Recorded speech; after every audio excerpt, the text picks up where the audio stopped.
Death Note. Another note. The Los Angeles BB murder cases. Chapter 1.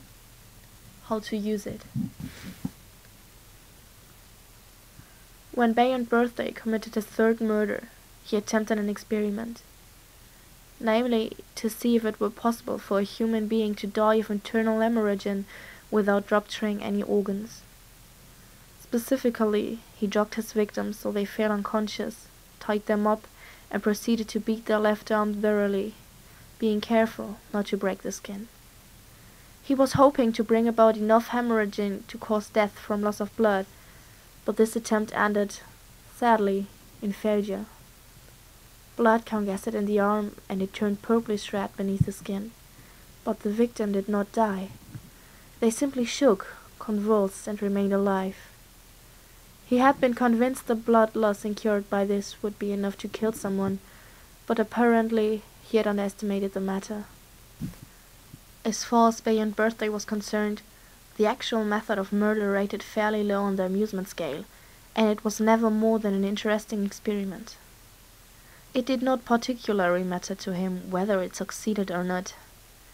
Beyond Birthday simply shrugged and took out a knife. No, no, no, no, no. Not this style. Not this narrative voice. I'll never manage to keep up this arch tone all the way through. The harder I try, the more bored I'll get, and the lazier the writing will be. To put it in terms Holden Caulfield, one of history's most famous literary bullshitters, might use, detailing what Beyond Birthday did and thought does not suit my purposes, even if in my position I have a great deal of sympathy for him. Explaining the entirety of his murders in carefully phrased sentences does not in any way increase the value of these notes. This is not a report, nor it is a novel. Even if it happens to turn into one of those, I will not be happy. I hate to use such a hackneyed line, but I imagine that by the time anyone lays eyes on these words, I will no longer be alive. I hardly need to remind the reader about the epic battle between the century's greatest detective, L, and that grotesque murderer, Kida. The instrument of death was a little bit more fantastic than a guillotine, for example, but all Kida accomplished was another reign of terror and a pathetically infantile way of thinking. Looking back, I can only surmise that the gods of victory smiled on Kida for their own vain amusement. Perhaps these gods actually wanted a blood-soaked world of betrayal and false accusation. Perhaps the entire episode exists as a lesson to teach us the difference between the Almighty and the Shinigami. Who knows? I, for one, have no intention of wasting any more time thinking about this most negative series of events. To hell with Kida. What matters to me is L. L. The century's greatest detective. In light of his staggering mental abilities, L died an unjust and untimely death. In the public record alone, he solved over 3,500 difficult crimes and sent 3 times that number of degenerates to prison. He wielded incredible power, was able to mobilize every investigative bureau in the entire world, and was applauded generously for his efforts. And during it all, he never showed his face. I want to record his words as accurately as possible, and I want to leave them for someone to find. As someone who was given the chance to follow in his footsteps.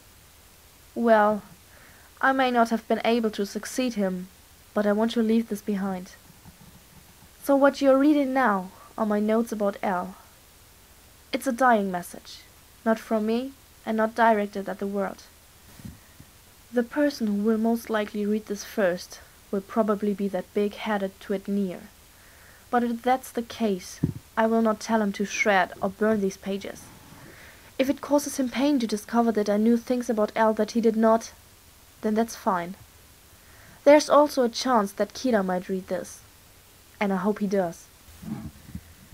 If these notes tell the murderer who only got by with the help of a supernatural killing notebook and an idiot of a Shinigami that he was, under any other circumstances, not even worth the dirt beneath L's shoes. Then they have served their purpose. I am one of the few people who ever met Alice L. When and how I met him, this is the single most valuable memory I have, and I will not write it here, but on that occasion Al related to me 3 stories of his exploits, and the episode involving Bayon's birthday was one of these. If I drop the pretense and simply refer to it as the Los Angeles BB murder cases, then I imagine many of you will have heard of them. Obviously, it never came to light that Al, and more importantly Wemmy's house, which raised me until I was 15, was deeply connected to the matter, but in fact they were. Al, on principle, never got involved in any case, unless there were more than 10 victims or $1 million at stake, and this is the real reason why he belatedly but aggressively involved himself in this little case, which only ever had 3 or 4 victims. I will explain further in the pages that follow, but for this reason, the case of the Los Angeles BB murders are a watershed event for Al, for me, and even for Kira. It was a monumental event for all of us. Why? Because this case is where Al first introduced himself as Ryozaki. So let us skip past all tedious descriptions of what Bayon's birthday thought, of how he went about killing his 3rd victim, since I have no interest in that at all, and while we're at it, let's skip the 2nd and 1st victims, make no effort to look back at the earlier murders, and adjust the clock's hands to the morning of the day after, the glittering moment when the century's greatest detective, Al, first began to investigate the case. Oh, I almost forgot. In the event that anyone besides big-headed Near or the deluded murderer is reading these notes, then I should at least perform the basic courtesy of introducing myself, here at the end of the prologue. I'm your narrator, your navigator, your storyteller.